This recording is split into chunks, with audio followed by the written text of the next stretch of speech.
So here we are in Colorado Springs, and so we're heading over to what is base camp for us, where Berniece will be housed and where we will work on her, get her ready, get going. So what's going on this week is Tanner and I came to Colorado Springs. We had a bunch of stuff to do today, and now we're wrapping up the day, just going out. We're going to say hi to Dan. We're going to update what we need to do there, get a few things that were shipped out there, and then we're going to head back home. And then tomorrow morning, we leave early in the morning. We're going to be heading to High Plains Raceway. The nice thing about testing at High Plains is there's altitude affects a car greatly. So as you go up in altitude, engines lose horsepower. Your air density isn't as great. So you're not jamming in as much air per stroke of the piston that you would down near sea level. So like in Wisconsin, we can make more horsepower easier than what they can up here in Colorado Springs, and even more so up Pikes Peak. So the way an engine works, just for those of you who are maybe not as well versed in the mechanics, is an engine needs three things to run. It needs fuel, air, and ignition. And so there's little valves and things that, you know, basically a valve opens up allowing air in, piston comes down, comes back up, it's compressing, spark plug fires, it goes back down. And so along with the air is also fuel. Your air to fuel ratio really matters when it comes to producing horsepower. Because of that, as your air density lessens, you can't run as much fuel. That's the nice thing about turbos or superchargers, is we can ram more air into it and help counteract that. But tuning is different from sea level up here at these elevations. So we go to High Plains because it's a good intermediate step from home to the top of Pikes Peak, or even mid-track.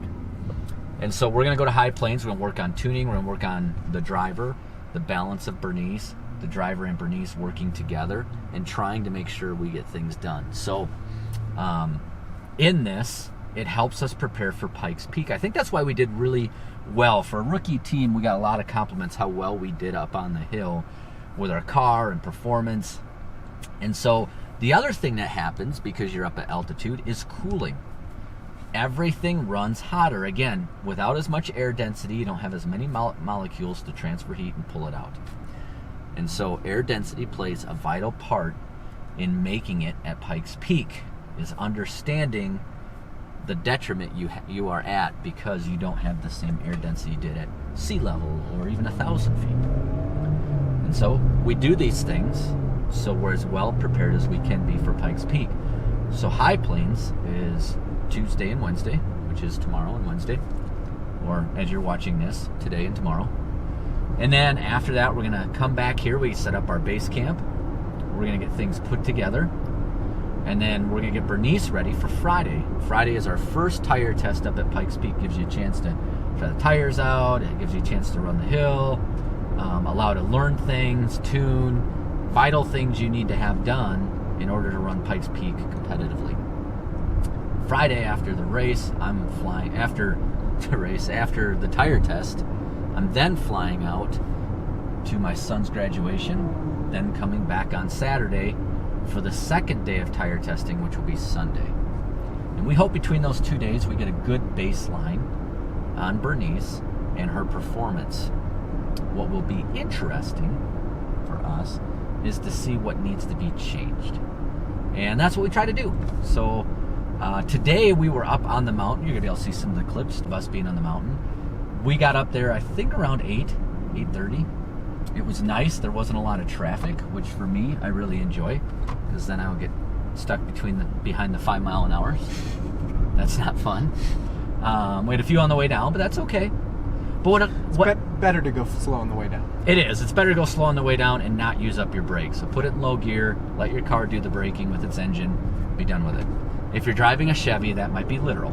That's why I don't like this. Yeah, my rental's a GMC. Not happy. Yeah, not cool. Moving on, I'm not bitter. So we went up it. I felt encouraged because on my way up the hill, I felt really good about knowing where we're at, what the lines were. I will say this, the top of the mountain has changed. I would really say from about 16 and a half, 17 mile up, it changed, but really 17 and a half and up, it really, a lot of different heaving. It looks different. I'm assuming from all the construction up top, the trucks driving on it, it's heaving, the permafrost is reacting differently. It definitely was different, and there is a lot more ripples and washboards and negative camber where you want positive camber and things like that. So it's going to be interesting, but that's our week thus far. And so this is all about getting prepared for basically the second round of tire testing. And so we're going to be out here for a little while, taking care of things, making sure we're doing what we need to. This is our drive every day when we come out to Pikes Peak. We do this early in the morning. I think it's something like 3 o'clock in the morning that we do this. And it's fun. It's a beautiful, beautiful trip, but when we come out here, it's pitch black. So you don't get to see a lot of it. But at this time of day, it's nice. You get to see the sun crest over the hill, and you get shots of the summit on and off as we go around. So I try to go to Pikes Peak every day and drive it up in the rental. And what goes through my mind, I'm always thinking, like on my way out there, I'm always thinking about how pretty it is, but then I'm also thinking about what the race means to me. I'm always trying to prepare mentally and walk through everything that I need to do. So I first talk about what the race means to me, what I need to do, you know, how cool it is. I typically reflect on how cool it is, how blessed I feel to be able to do it. I spend some time praying for my team and for all the other competitors and volunteers and race officials and the Pikes Peak group themselves. They feel a lot like family to me. Everybody, when you race on this mountain, I think because of, you know, just the risks that are inherent to this type of race, that those are things that are on your mind, and you want everybody to be safe. And you're not really racing each other. You are, but you're not. You're really racing the mountain and yourself, and you have to have super respect for the mountain. So then when I get about a couple miles away, I just switch over. I start walking through what I need to do. I try to walk through the whole course in my mind fast before I get there. And then I try to remember, like, okay, this is an area I'm not sure about. And then what I try to do is I try to step out and walk a certain part of it, especially on the corners and some of the blind turns, just to really get a good look at the track, find out where there's grip, find out where maybe there might be something I didn't see by driving in the rental.